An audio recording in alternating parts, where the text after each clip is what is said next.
Bonsoir à toutes, bonsoir à tous. C'est avec émotion, mais aussi avec l'impatience d'entendre ce qui va suivre que j'ai le plaisir d'ouvrir cette soirée en hommage à Claude de Toracinta. À l'Institut national genevois, nous avons estimé, nous sommes dans le cours d'une série d'invitations concernant, disons, les grandes institutions genevoises, eh bien, nous avons estimé que Claude Toracinta était une grande institution genevoise à lui tout seul, et temps présent aussi, évidemment. Et donc, nous avons décidé d'ouvrir cette soirée. C'est une soirée d'hommage, oui, mais nous l'aimerions plutôt finalement comme une soirée d'évocation. Il n'y aura pas de grands discours, d'éloges, il y en a déjà eu beaucoup. Plutôt une soirée d'évocation, comme je le disais, grâce notamment aux personnes qui l'ont rencontré, qui l'ont aimé et qui ont accepté d'être là ce soir. Et je les en remercie, tout comme le public nombreux qui est là. Pour nous rappeler et peut-être apprendre aux plus jeunes d'entre nous qui évidemment était Claude de Toracinta, ce qu'il a créé, ce que nous lui devons, ce qu'il nous laisse aussi. Dans le cadre du journalisme, bien sûr, mais le journaliste Claude Toracinta est indissociable de l'homme Claude Toracinta, un être dont l'humanité s'est exprimée dans bien d'autres sphères que le simple journalisme. Chère Madame Toracinta, chère Claire Toracinta-Pache, chère Anne-Emery Toracinta, chère Pascal Toracinta, chère famille de Claude, je tiens à vous saluer chaleureusement et à vous remercier de votre présence. Nous aimerions que vous vous sentiez entouré de beaucoup d'affection ce soir, grâce justement à tous ces amis qui sont aussi les vôtres, et que vous vous sentiez parfaitement libre de prendre la parole ou de ne pas la prendre dans le courant de cette soirée. En tout cas, merci beaucoup. Nous sommes très touchés que vous ayez accepté d'y participer. Vous y avez déjà collaboré en fournissant photos et autres choses qui nous étaient tout à fait nécessaires, évidemment, à l'organisation de cette soirée. Nos invités à la table ronde qui fera l'objet de la deuxième partie, je les présenterai tout à l'heure. La parole pour l'instant est à Jacob Berger, qui pour la première partie, au fond, de cette soirée. Jacob Berger n'est pas seulement l'auteur du film qu'on va voir, Claude Toracinta, l'homme du temps présent. Évidemment, c'est un réalisateur de plusieurs films. Il a été grand reporter et documentariste, notamment pour Temps présent. Donc il est aussi particulièrement compétent pour intervenir et il fera partie de la table ronde tout à l'heure. J'ajoute que Jacob Berger a aussi tourné un grand nombre d'entretiens de personnalités, d'artistes, réalisé des téléfilms pour la télévision suisse, mais aussi en France et pour Arte. Voilà, j'espère que je n'oublie pas trop de choses. Oui, peut-être dans les films qui ont marqué, mentionnons Aime ton père en 2001 et Un juif pour l'exemple en 2016. 17 ? Ah, je me trompe. Voilà, je vous donne la parole pour une petite introduction du film, comme vous le souhaitiez le faire. Voilà. Bonsoir. Merci de m'accueillir ici. Je ne connaissais pas Genève est pleine de mystères et de secrets. Un espèce de petit théâtre au cœur de la ville. Je n'étais jamais venu ici. Donc effectivement, moi, j'ai fait des études de cinéma très jeune, trop jeune en fait, pour dire la vérité. Dès mon bac, ma matu, je suis parti aux États-Unis étudier le cinéma. Et quand je suis revenu, eh bien, en fait, je cherchais du travail. J'avais un projet de film, mais je cherchais du travail. Je suis allé le chercher un peu du côté des cinéastes que je connaissais, puis j'ai du coup pu travailler avec Alain Tanner à cette époque, mais je suis aussi allé à la télévision. Et là, en fait, j'ai été accueilli. C'était l'époque de Claude Torasanta, et j'ai été accueilli très vite, particulièrement par Valérie Birens-Dehaene, qui est ici, et qui m'a fait faire des courts-métrages qui s'appelaient Mon œil, et où j'ai eu beaucoup de liberté. Finalement, moi, j'ai toujours eu pas mal de liberté à la télévision, même aujourd'hui, pour faire des choses un peu différentes.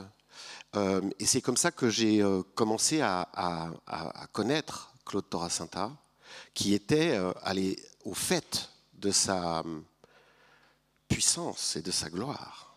C'était vraiment comment est-ce qu'on pourrait dire ça? Un mandarin, peut-être, d'une certaine manière, et une figure impressionnante, mais incroyablement accessible, et surtout intéressé par le petit gars que j'étais. Mais j'étais très frappé par, comment dire, par la déférence qu'il y avait autour de lui, et par le pouvoir qu'on sentait comme une personne physique à ses côtés, dans les quelques séances de rédaction où j'ai pu traîner. Et ça m'a toujours énormément marqué. J'ai vraiment une espèce de figure tutélaire. Et puis il était très présent aussi sur les écrans. Puis ensuite, voilà, j'ai fait plein d'autres choses à la télévision. Raymond Villamo m'a accueilli pour faire dans la fiction, pour faire des téléfilms.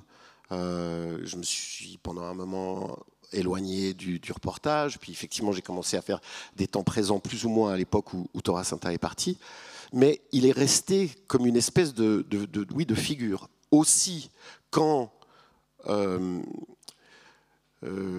pardon, j'ai un blanc tout d'un coup, votre prédécesseur, voilà, Jean-Philippe Sépi, est venu me dire, mais il faudrait faire un film sur Torasanta. J'ai tout de suite pensé, mais ça m'a semblé une évidence. Mais j'ai assez vite dit, mais plutôt que de faire un portrait de l'homme, il me semblait vraiment important de parler de ce qu'il a fait dans et pour la télévision, en particulier, puisque c'était ici, la télévision suisse. C'est-à-dire que le parcours de Claude Torasanta, à mes yeux, était indissociable de la puissance que la télévision représentait dans la vie et le foyer des gens. C'est-à-dire que la télévision occupait une place énorme dans nos vies. C'était l'époque où Guillaume Chenevière dirigeait la RTS. Et puis, je veux dire, on appelle ça l'âge d'or. Évidemment, quand on est dans l'âge d'or, on ne sait jamais que c'est l'âge d'or. C'est juste aujourd'hui. C'est que plus tard qu'on dit ça. Mais donc, comment est-ce que cette télévision s'est construite et comment elle a changé ce pays? Parce que ce pays, j'en étais convaincu avant de commencer le film, ce pays a été façonné par la télévision et donc par Claude Torasanta. Et donc c'est vraiment la rencontre d'un médium, la télévision, d'une époque, les années 70, 80 particulièrement, mais un peu des années 60, un peu des années 90, une population et des émissions, des films, des gens qui sont venus construire avec lui cette aventure qui aujourd'hui génère aussi beaucoup de nostalgie. Parce que finalement la télévision était à cette époque quand même encore une fois une puissance dont on regrette peut-être aujourd'hui qu'elle soit un peu Cathy. Voilà, donc j'ai... je vois qu'André Gazu est là aussi. Salut André. Alors effectivement aussi, voilà, avec André qui est à temps présent à l'époque. Donc voilà, j'ai fait ce film en rencontrant toutes les personnes qui avaient accompagné Claude dans ce parcours. Et j'ai aussi compris, en le faisant par contre, que c'était aussi l'histoire du journalisme et du pouvoir. C'est-à-dire, quand est-ce qu'on cesse d'être juste un journaliste et qu'on se dit que pour protéger ou faire prospérer ce qu'on a créé, on doit devenir un homme d'appareil. Il y a du plaisir, sans doute, là-dedans, mais il y a aussi de la souffrance et des batailles. Et paradoxalement, et vous le verrez dans le film, Torasanta a toujours été décentré à gauche, légèrement. Et ce décentrage a fait qu'il n'a jamais pu devenir l'homme de pouvoir que sont devenus certains de ses contemporains, par exemple en France ou ailleurs. Et ce côté excentré de Claude Torasanta, en fait, pour moi, il était là dès les toutes premières photos du jeune homme, de l'adolescent, de l'enfant, pas orphelin, mais séparé de sa mère, ensuite séparé de l'endroit d'où il est né, jeune voix d'adoption.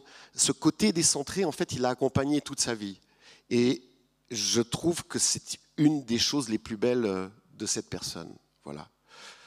Donc on regarde le film et on parlera après. Pardon, j'ai été trop long. Non. Merci beaucoup, pas du tout. Donc,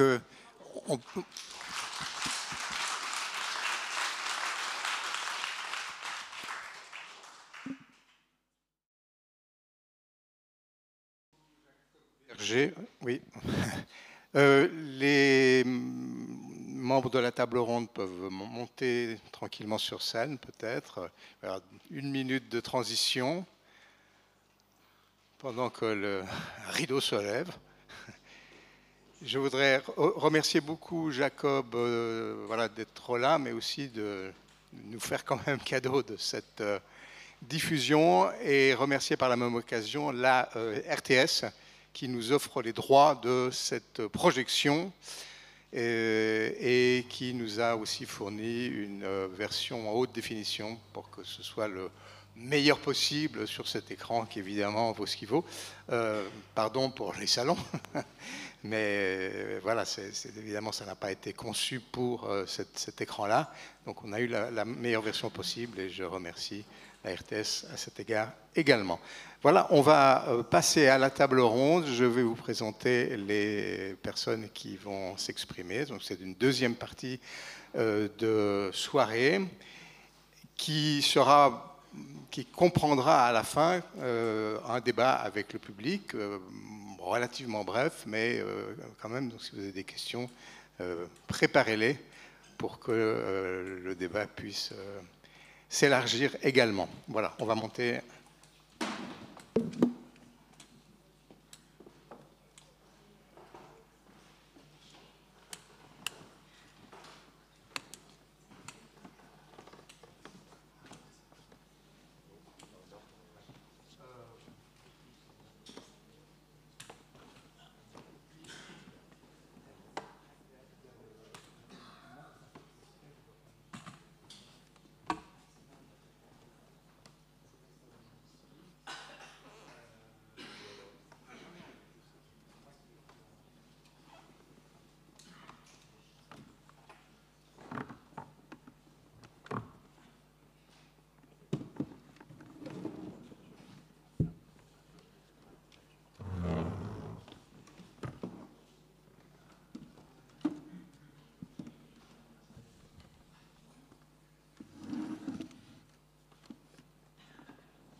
Bien, je peux commencer, à vrai dire.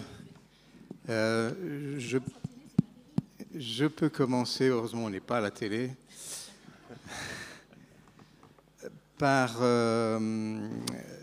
présenter dans la salle, si j'ose dire, Valérie Birenz-Dehaene, qui était prévue, vous l'avez sans doute vu sur l'affiche, et qui a préféré, il y a une semaine, après un petit souci de santé, se libérer de son engagement.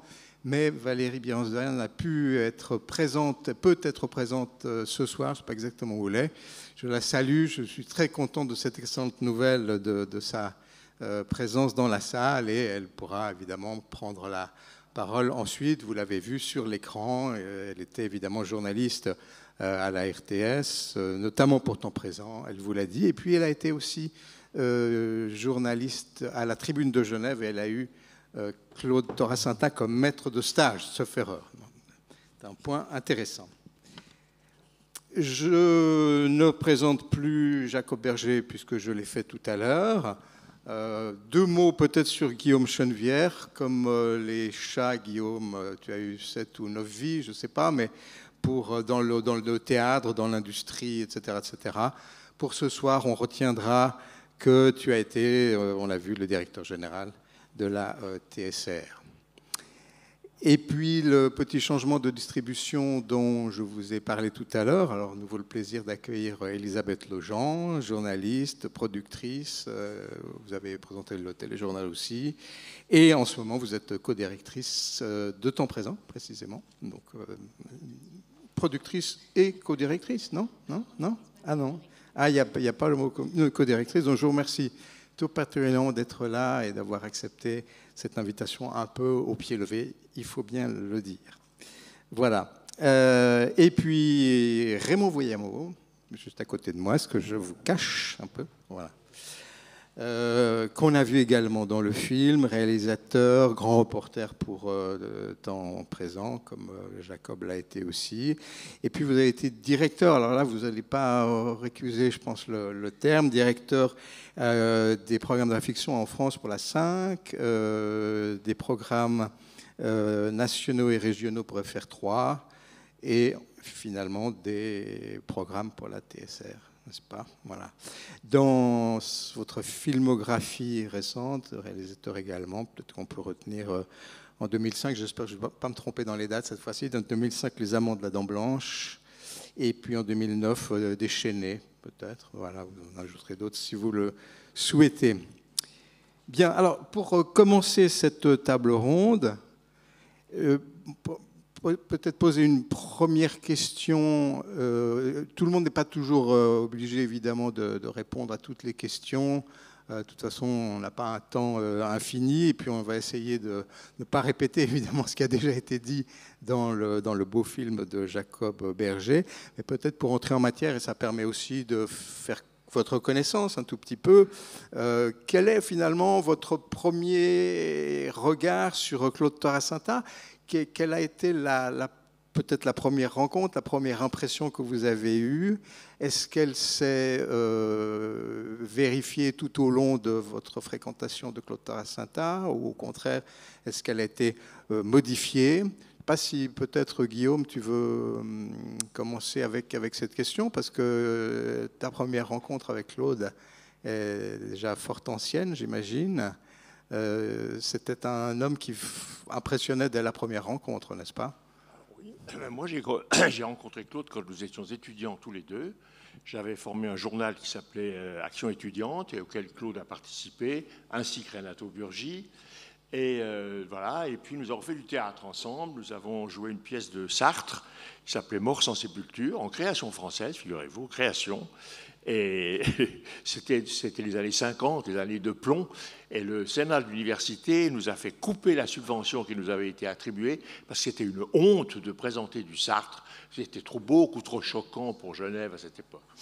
Donc voilà ce qu'on a fait avec Claude et avec Claire, qui est là aussi dans la salle, qui était magnifique dans ce spectacle, beaucoup mieux que Claude et moi.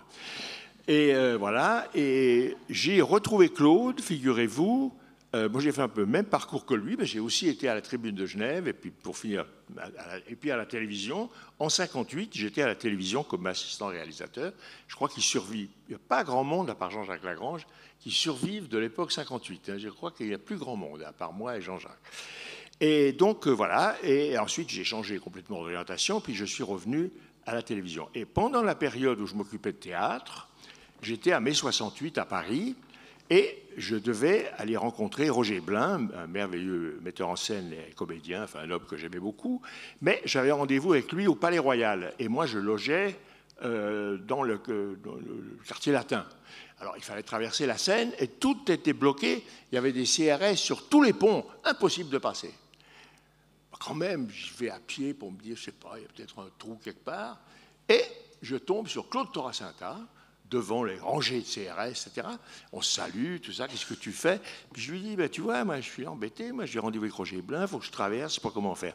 Oh, mais t'occupe pas.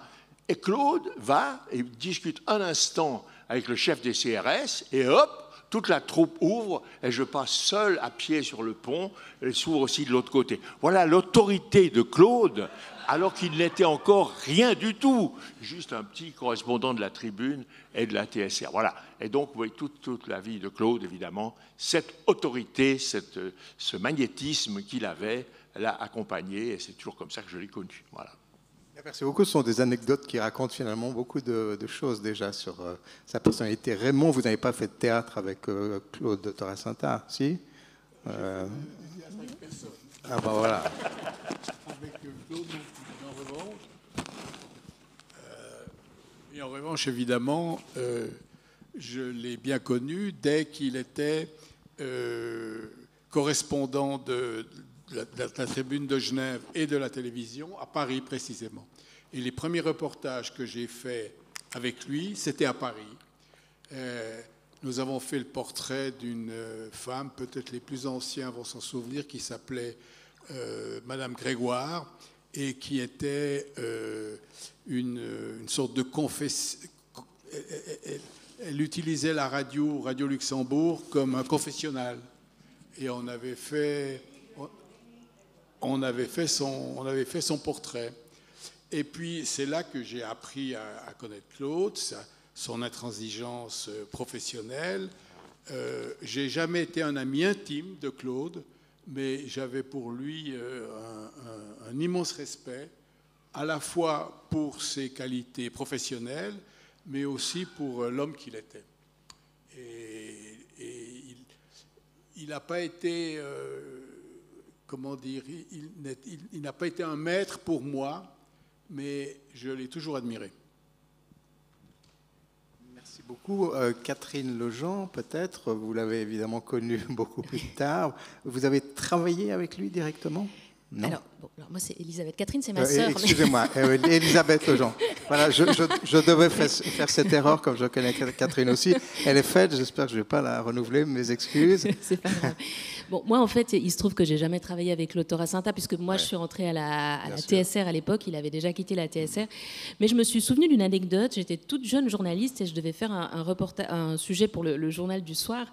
Et à l'époque, aujourd'hui, on a toute la documentation qui suffit d'un clic et on trouve la documentation. À l'époque, tout était en papier et on devait aller chercher les coupures de presse. Et comme c'était un dimanche, on m'avait donné la clé du service de documentation.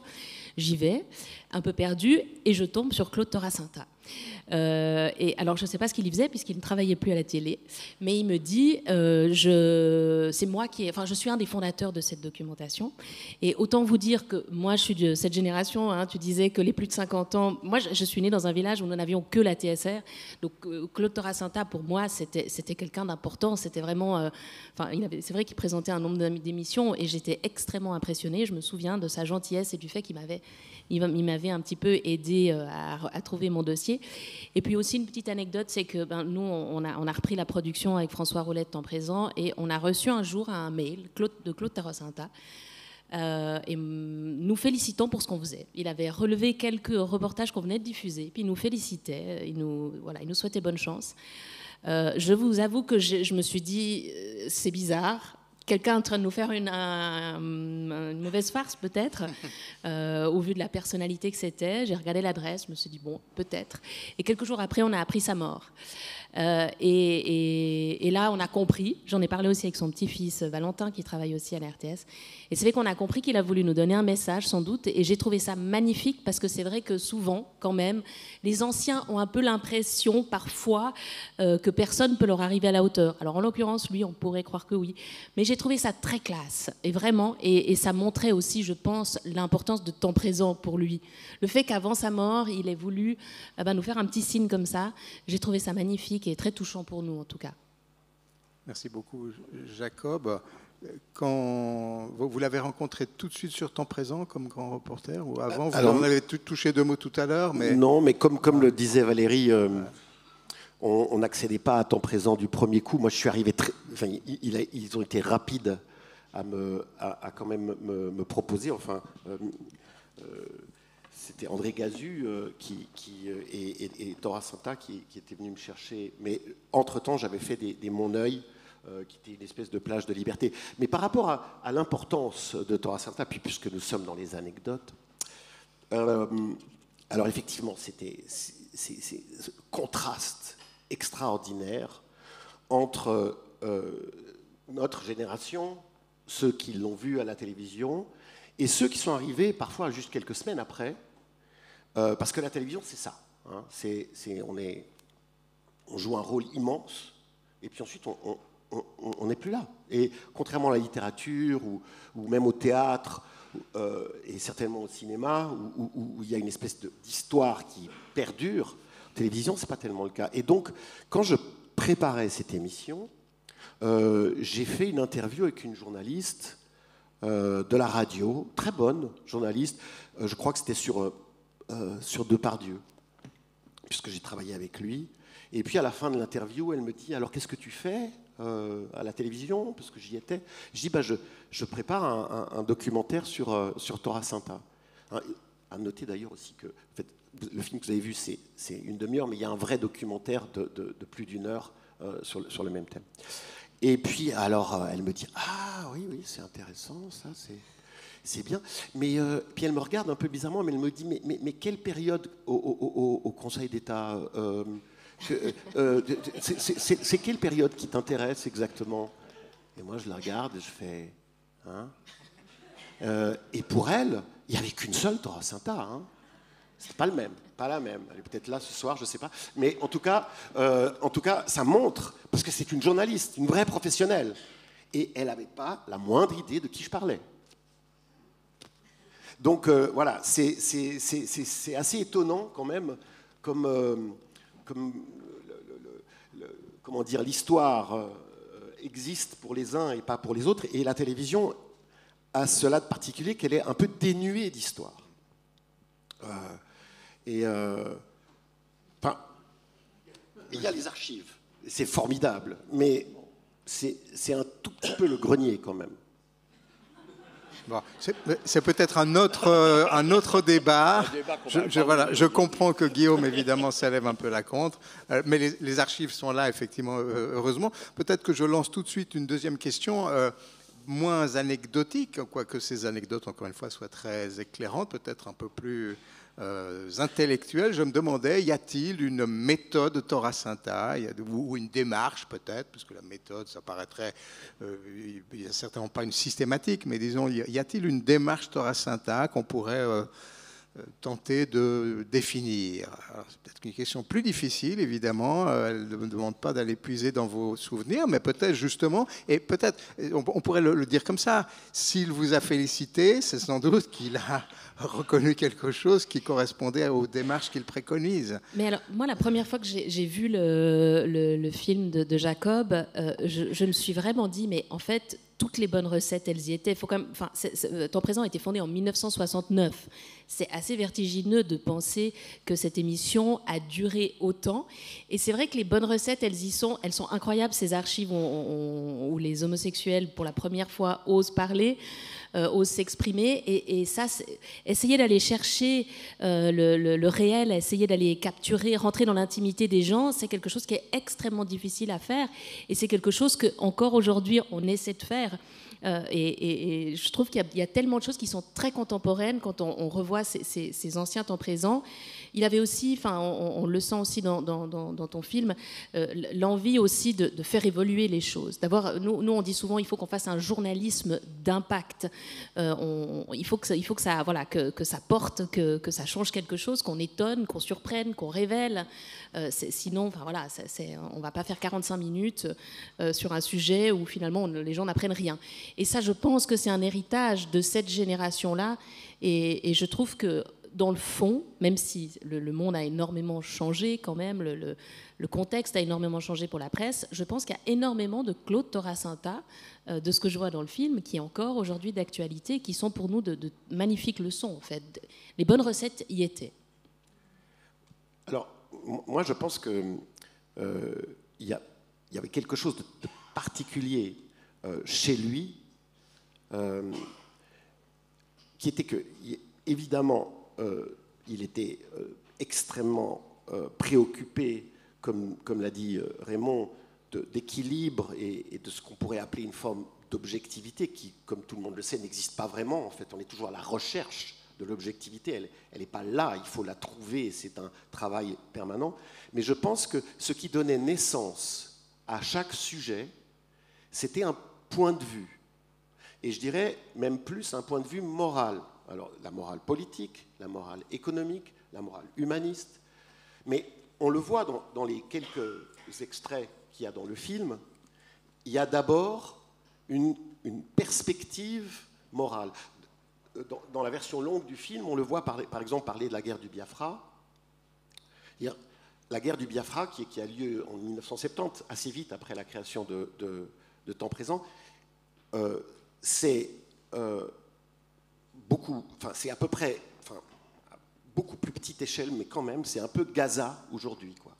C'est-à-dire vraiment une atrocité dont l'Occident est totalement indifférent. Et Torasanta décide de parler de ça et de le présenter, et je dirais presque de l'infliger aux spectateurs, parce que c'est important. Et il le dit, et il l'assène, et il le montre. Et quand il va en Valais pour montrer le folklore électoral, il y a évidemment un regard moral là derrière. Pas politique au sens politicard, mais il y a une perspective. C'est-à-dire qu'aujourd'hui, pour moi, il n'y a absolument pas de doute que Torasanta aurait traité Gaza, par exemple, de manière beaucoup plus affirmée que les médias le font aujourd'hui. Parce qu'aujourd'hui, les médias ont d'autres préoccupations, et puis il y a aussi d'autres paramètres en jeu. La télévision n'est pas la même, c'est ce que je disais en présentation. La télévision a aussi beaucoup changé. Mais ce que je veux dire, c'est qu'on sent ça, on sentait ça chez lui, c'est qu'il y avait avant tout la perspective non pas d'un jugement, mais d'un regard sur ce que ça fait aux hommes et aux femmes. Ça, c'était sa première perspective, il me semble. Je ne sais pas si... Oui, je crois aussi que peut-être qu'il faut revenir sur ce qu'est vraiment le travail de réalisateur, de journaliste et de producteur pour faire une émission comme Temps Présent.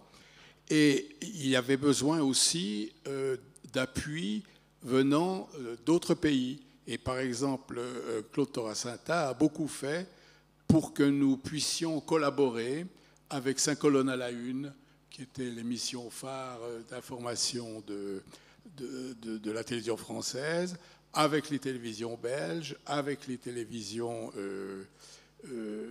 canadiennes. Et grâce à cela, les réalisateurs de Temps Présent et les journalistes de Temps Présent étaient connus par les producteurs des pays que je viens d'évoquer, et nous avions la possibilité de faire des reportages tout à fait étonnants. Si je pense à moi, j'ai fait des portraits d'hommes d'État comme Mobutu, en restant pendant des semaines et des semaines pour faire ce portrait, ou bien de Lumumba. Enfin, il y avait...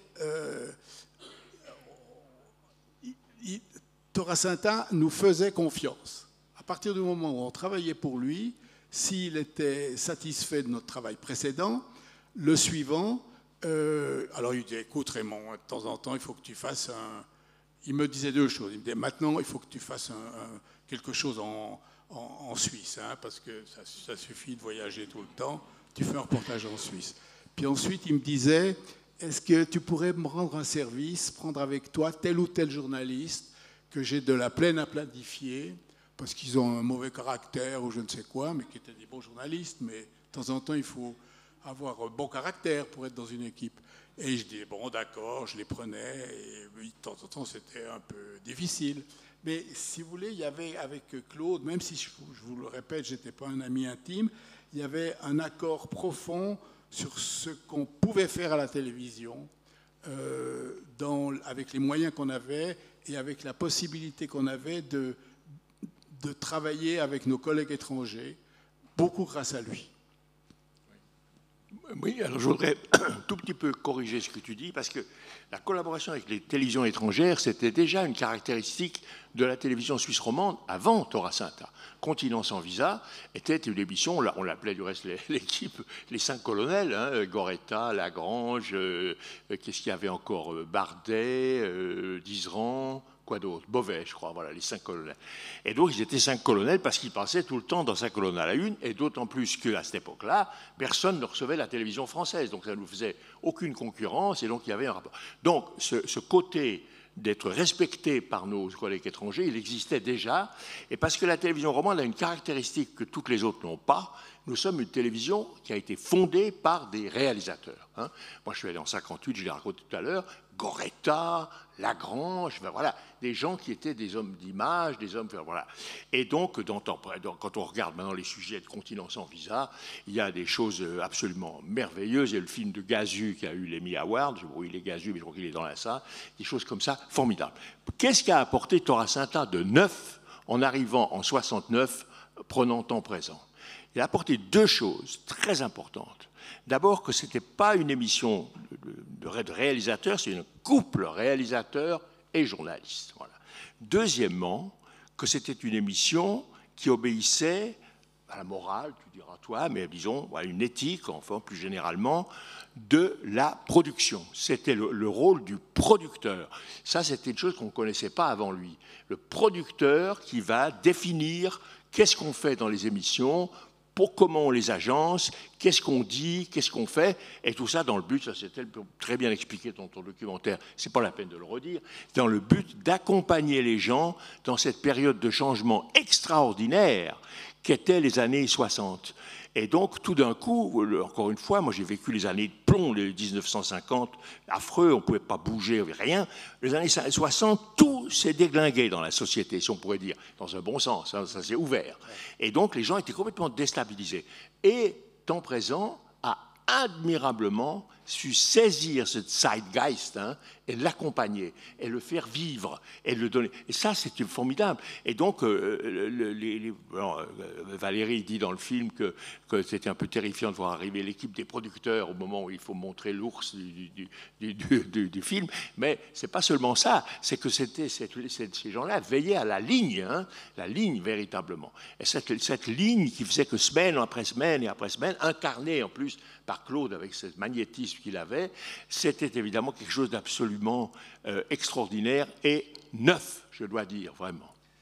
Et alors, si je peux ajouter encore une chose, d'ailleurs c'est intéressant parce qu'effectivement ces questions sont davantage développées dans la version longue du film, qui est d'ailleurs disponible sur le site et qui s'appelle donc pas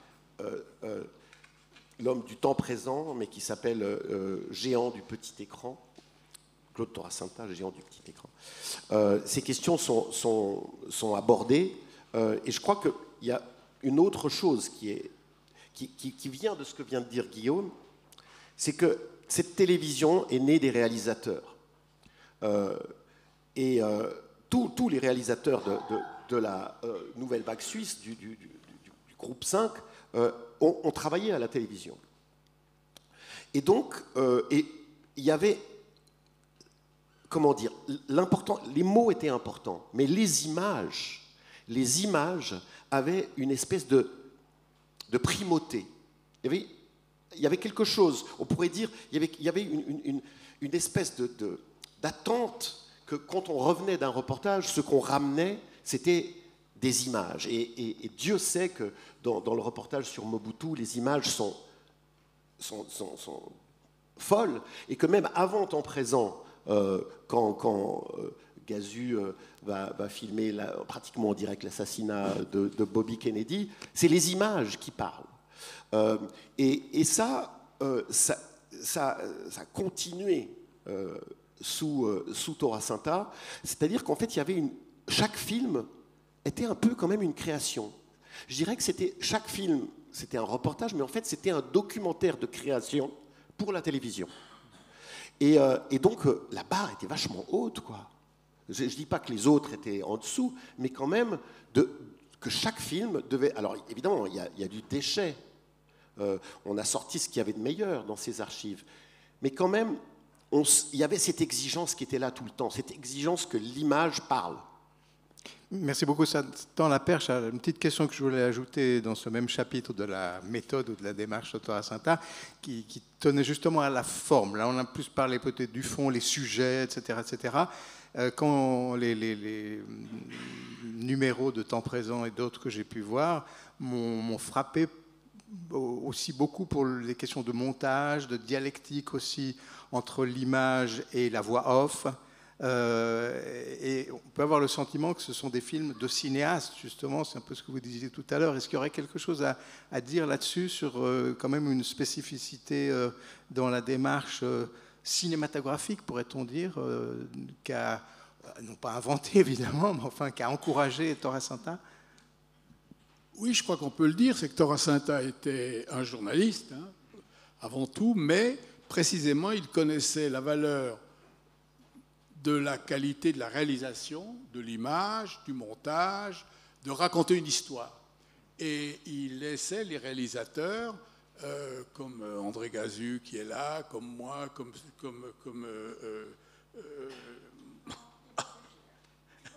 Yvan Butler qui est aussi là, qui était un des grands réalisateurs de Temps Présent.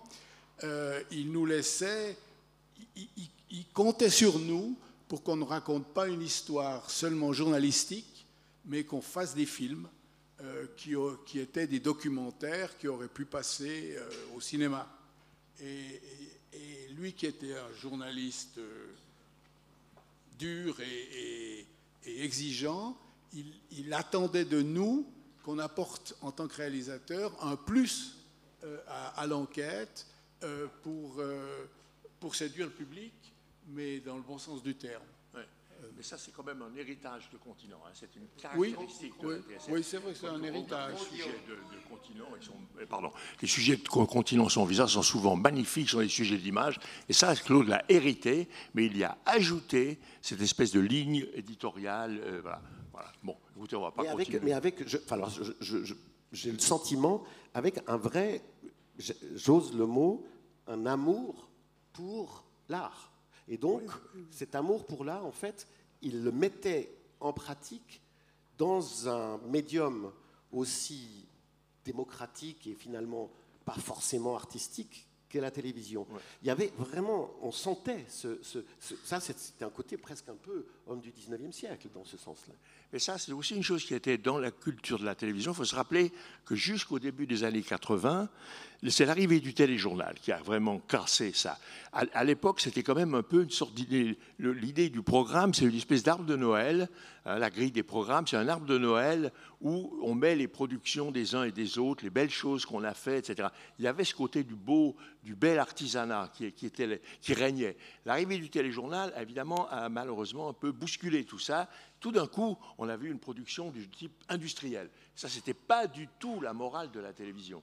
Donc, c'est aussi une chose qui était, voilà, dans lequel Temps Présent s'est inscrit. Parce que précisément la télévision suisse romande, contrairement à la télévision suisse alémanique, elle est née avec des réalisateurs qui voulaient faire du cinéma, c'était le groupe 5, ou qui n'en faisaient pas, mais c'était des réalisateurs qui avaient le sens de l'image et le sens de la narration avec l'image. Et Claude Toracinta, qui lui était, je le répète, un journaliste très, très intransigeant et très exigeant, il aimait beaucoup cet apport qu'on lui apportait.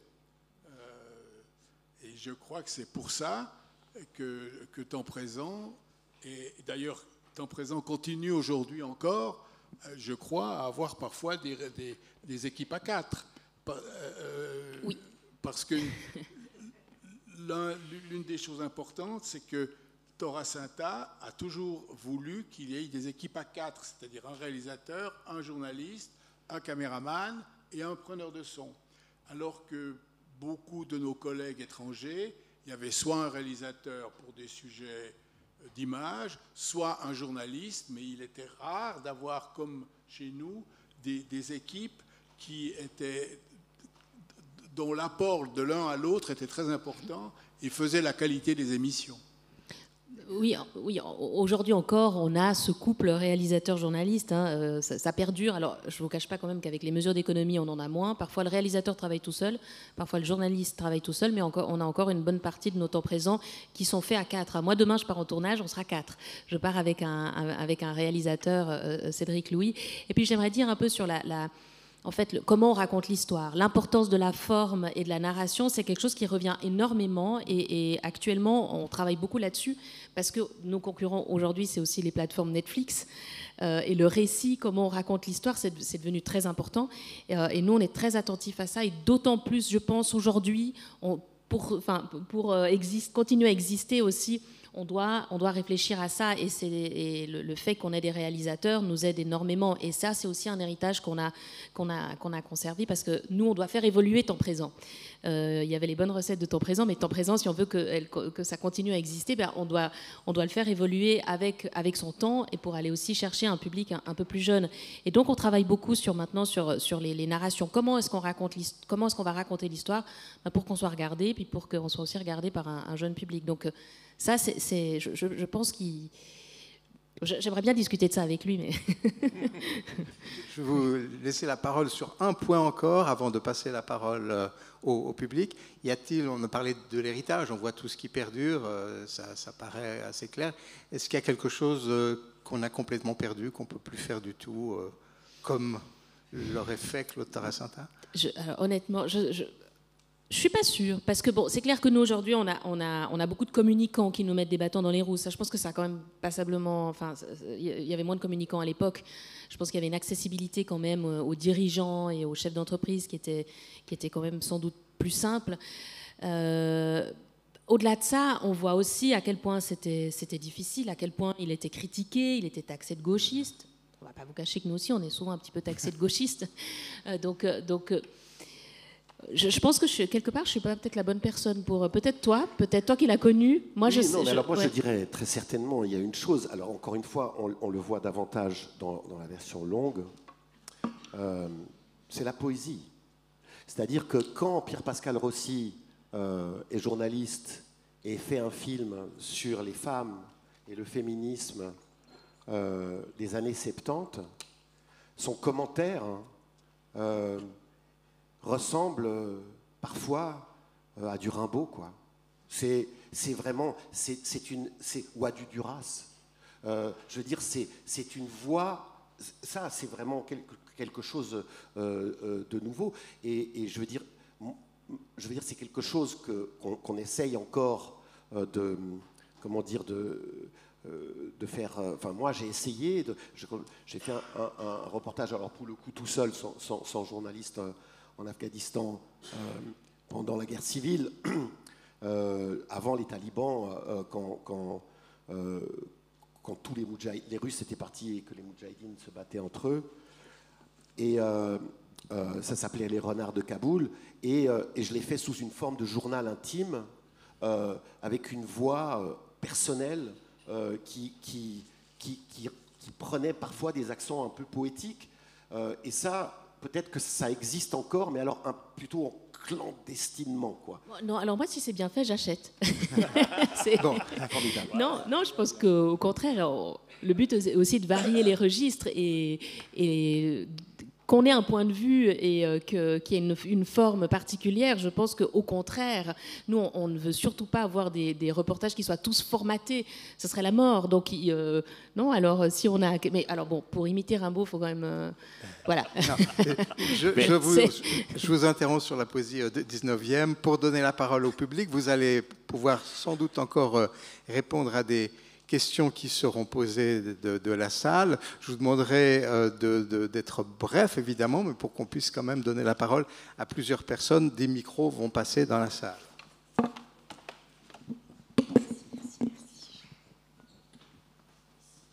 Qui aimerait prendre la parole ? Bonjour, Sylvain Besson, je suis journaliste chez Tamedia, donc on est un peu les concurrents, voire peut-être même ennemis, selon les derniers développements de la RTS. J'avais une question sur un peu la malédiction en fait, de Claude Torasanta pour la RTS. J'ai l'impression que c'est un peu une figure tutélaire dont on ne se remet pas tout à fait, et aujourd'hui on sent cette espèce de colère chez plein de gens, enfin je veux dire plein de gens, ça reste une minorité à mon avis, mais je veux dire cette espèce de colère, ce réflexe anti-RTS de base, de dire « Ah, mais je veux plus écouter, c'est des gauchistes, il y en a marre des donneurs de leçons ». Enfin, cette espèce de mouvement, on va dire trumpiste ou MAGA, qui existe aussi en Suisse. Et j'ai l'impression que quelque part, cette haine de la RTS est liée à cet héritage Torasanta, dont peut-être on ne se serait pas dépris ou qui resterait un peu trop présent. Je ne sais pas ce que vous en pensez, c'est pas une idée très aboutie chez moi, mais justement ça m'intéressait d'avoir un peu votre avis là-dessus. En quoi est-ce que l'héritage de Claude Torasanta finalement pèse encore sur la RTS, peut-être un peu comme un boulet? Qui veut répondre? Non, mais écoutez, non, je ne pense pas que ce soit ça le problème.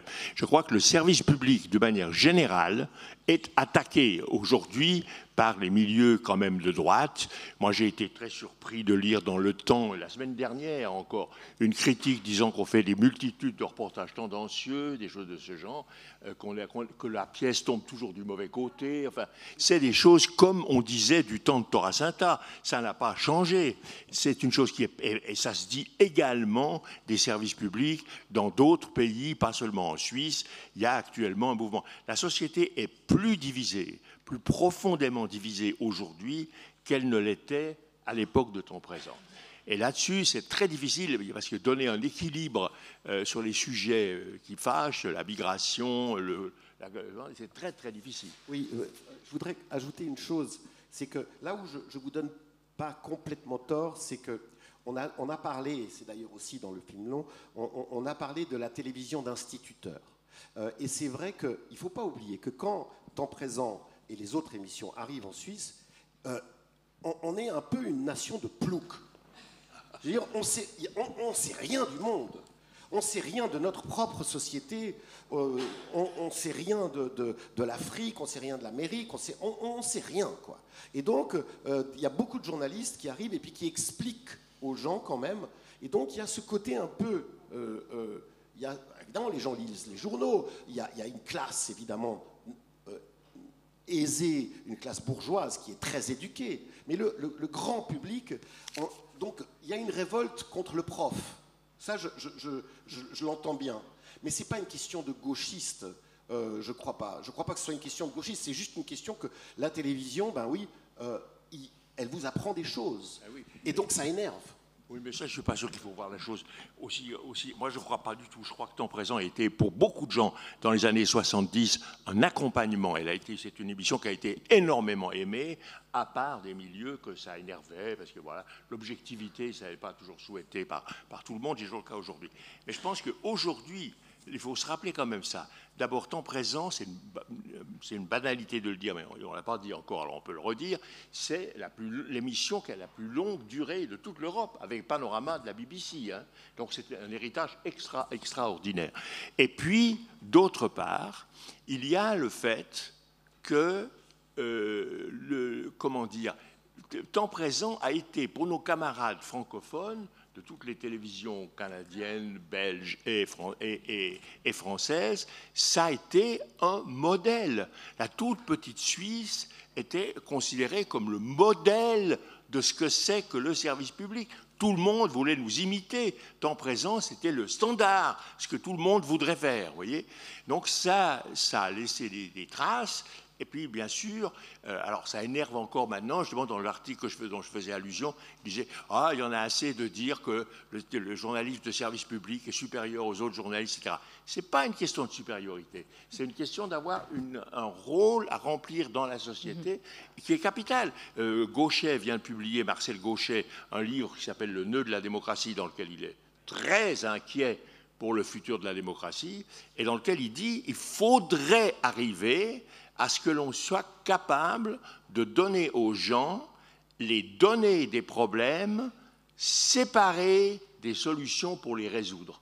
Ça serait absolument ce que Torra Cinta aurait voulu faire toujours. Et ça reste d'actualité, mais c'est devenu très, très difficile aujourd'hui, plus difficile qu'à l'époque. Moi, je pense que peut-être aussi ce qu'on peut expliquer, mais on n'est pas des ennemis avec le temps. Non, mais c'est qu'on a un rôle de contre-pouvoir. Alors forcément, on est quand même dans un pays où si on additionne l'UDC, le PLR, le centre droit, forcément, il y a aussi cette composante-là qui était déjà du fait de l'époque de Claude Torra Cinta. Mais j'y vois pas forcément. Je suis pas sûre qu'il y ait cette mémoire-là quand même. Moi, j'y vois pas cette mémoire-là, mais c'est vrai que moi j'étais retombée sur une archive quand on refaisait le générique de Temps présent sur le jour de la mort de Mao. C'est assez, il y a une fascination qui est avec le recul est très surprenante. Et c'est clair que tu parlais de point de vue. Je pense que c'était quand même une époque où ils pouvaient plus se permettre de donner un peu leur avis. Aujourd'hui, nous, on essaie de l'éviter, et c'est pour ça que moi, ça m'attriste tout le temps. Je pense qu'on a sans doute une responsabilité, mais de voir à quel point ça revient souvent qu'on est traité de gauchiste. Je peux vous dire que dans les rédactions, il n'y a pas que des gauchistes. C'est quand même assez bien réparti, mais c'est quelque chose qui revient, alors qu'aujourd'hui, on doit faire preuve de beaucoup plus d'objectivité que c'était le cas avant. Je pense qu'à l'époque, je pense qu'il y avait quand même on osait plus, il y avait quelque chose qui était un petit peu... La parole était... Non, Jacob, tu n'es pas d'accord? Non, parce que y a un canton suisse romande qui existe encore, qui s'appelle le Valais, et dont je suis originaire. Et je peux vous dire que la haine, notamment du principal journal, le Nouvelliste, contre la TSR, était inouïe. C'était extrêmement violent. Le canton du Valais était vent debout contre la télévision suisse en disant que c'était une télévision de gauchistes, qui était absolument faux, quoi. Mais il y avait des divisions cantonales qui, je crois, existent beaucoup moins aujourd'hui qu'à notre époque. Mais si on reprend les commentaires de l'époque, je pense que quand même les journalistes osaient peut-être plus s'engager. Parce que nous, aujourd'hui, avec le climat qu'on vit aujourd'hui, avec le débat autour de la redevance, c'est vrai qu'on est très vigilants par rapport à ça. Et je pense qu'il y a une retenue aujourd'hui qui, moi, je trouve est un peu normale. Et c'est vrai que... Moi, je pense qu'on a aussi notre autocritique à faire. Est-ce qu'à un moment donné, il n'y a quand même pas eu une forme d'arrogance? Tu disais tout à l'heure que tu parlais de cette TSR surpuissante. Moi, qu'elle le soit moins, quelque part, je trouve que c'est pas forcément un mal. Moi, j'étais toujours un peu dérangée quand les équipes de tournage arrivaient, un peu, on vient de la TSR. Je trouve qu'un peu d'humilité nous fait pas de mal. Et ça, je pense que c'est un vrai changement de cap. C'est vrai qu'on n'a plus la puissance qu'avait la TSR à l'époque de Torra Cinta. Ça, oui, je pense qu'on est... Ouais. Il y avait effectivement des gauchistes dans la société suisse romande et aussi à la télévision, mais je peux vous assurer que Torra Cinta n'était absolument pas un gauchiste, mais absolument pas. C'était un social-démocrate pur et dur, d'une honnêteté totale. Et je n'en doute pas. Non, mais j'entends, les gens qui disaient que Temps présent était une émission de gauchistes, etc., c'est faux. Et du reste, toute personne qui a vu un débat dans lequel Torra Cinta arbitre, fait le modérateur, vous verrez qu'alors il a été toujours absolument exemplaire, il n'y a rien à dire, l'objectivité absolue, chaque voix avait la parole, etc. C'était non. Alors je pense que c'est vraiment faux de dire que les émissions de Temps présent avaient une tonalité plus gauchiste, etc. pas du tout. Ça, alors, Merci je beaucoup. récuse Merci totalement. beaucoup. Ce sera la conclusion sur cette question. Je vous propose d'en prendre une autre. Merci beaucoup, monsieur. Manifestement, c'était une excellente question. Est-ce que quelqu'un d'autre veut prendre la parole dans la salle? Valérie, tu voulais raconter quelque chose? Nous avons la chance d'avoir Valérie Bianz-Dehaene dans la salle. Je vais vous redonner le micro. Prenez le micro. C'était juste une anecdote. C'était avant pour rendre compte de l'aura de Claude. Quand on partait à Philadelphie pour l'input, je veux dire, la télévision nous avait pris pour les longs trajets des billets business. Et quand on attendait dans la salle d'attente, le chef de cabine a reconnu Claude, l'a fait venir, l'a appelé en lui disant « Écoutez, j'ai un tel respect pour vous et tout, les premières classes sont vides, on vous offre une place aux premières classes. » Et Claude dit « Oui, mais moi, je suis accompagné. » Alors, ok, donc pour la première fois de ma vie, j'ai voyagé pendant 8 heures dans un lit avec des draps, un coussin, du champagne, du caviar et tout au monde. Et puis une autre fois, j'étais chez LIP à Paris avec un ami qui était très célèbre, qui s'appelait Jean-Michel Arnold, qui était directeur du CNRS Images, auquel j'ai présenté Claude Torasanta. Sont entrées 2 dames qui se sont précipitées vers nous pour demander, pensait Jean-Michel Arnold, une signature de sa part. Or, elles l'ont complètement négligé, lui qui était une personnalité parisienne. Elles se sont précipitées sur Claude Torasanta en disant qu'elles habitaient Paris et qu'elles trouvaient que c'était un tel privilège de pouvoir le découvrir. Elles lui ont demandé des signatures et des commentaires. Et là, je me suis rendu compte que vraiment Claude, partout où il passait, il laissait ses traces. Merci beaucoup de ce témoignage. Madame a demandé la parole au 2e rang. Je vais vous donner le micro. Bonjour. Je voulais savoir qui choisit les sujets et combien de temps est-ce qu'il faut pour la réalisation d'un sujet.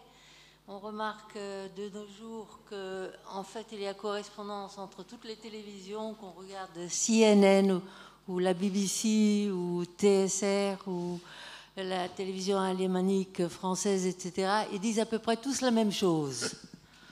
Alors, je ne sais pas, pour moi, ça manque un petit peu de pertinence des fois dans l'analyse. Ça dépend, madame, de quoi vous parlez. Si vous parlez des nouvelles, vous avez raison, les nouvelles sont devenues une espèce de chose très globale et il suffit d'avoir un téléphone portable pour voir que vous recevez une alerte et ensuite 15 autres alertes d'autres publications qui sont exactement du même tonneau. Mais ce n'est pas tout à fait la même chose pour des émissions de magazines comme Temps Présent. Ça, je pense qu'on peut le dire. Alors, la télévision suisse, j'en suis pas le représentant, mais du tout, mais je peux dire que met beaucoup de temps quand même, accorde beaucoup de temps à la fois à la préparation, au tournage et ensuite au montage. On prend plus de temps que les Français et que les Belges, parce qu'il y a cette préoccupation du travail bien fait quand même. Et c'est vrai que la télévision suisse essaye de parler de sujets suisses qui ne se font nulle part ailleurs. Et quand ils parlent de l'étranger, ils cherchent aussi à donner un angle qui résonne avec la réalité suisse. Et je pense que ça, c'était aussi une exigence qui remonte à Claude Torasanta. En quoi est-ce que le destin du Cambodge ou de la Chine ou de l'Amérique peut résonner avec les préoccupations et la réalité des Suisses? Ça a toujours été une question importante dans les magazines. Mais vous savez, la télévision de service public, tant qu'on l'a, c'est un tout petit peu comme des parents, quoi. C'est-à-dire que tant qu'on les a, ils font chier un peu, quoi. Hein, on aime bien râler contre, leur dire qu'ils comprennent rien, leur dire qu'ils sont à côté de la plaque. Mais quand on les perd, eh ben, on perd quelque chose d'énorme. Et aujourd'hui, la question de la télévision de service public est devenue plus que simplement une question d'information et de divertissement. Elle est devenue pour beaucoup de pays une question de sécurité nationale. Vous savez qu'en Suède, qui est donc, on est juste à côté de la Russie, en Suède, c'est les patrons de l'armée qui disent il est absolument crucial que nous ayons une télévision de service public avec une information indépendante et vérifiable, parce que sinon, nous pourrions être victimes d'un jour à l'autre d'une armée de trolls venus de l'Est ou d'ailleurs.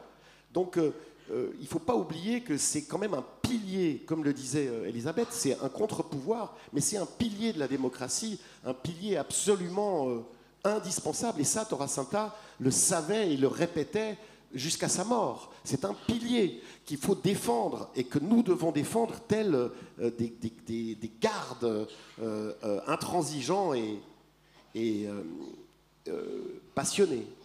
Féroce. Ouais, très bien. Féroce. Moi, je suis d'accord. Et la Halbierungsinitiative, la question de couper complètement la moitié des crédits de la SSR, sera un désastre pour la Suisse si jamais elle est appliquée. Moi, j'en suis certain.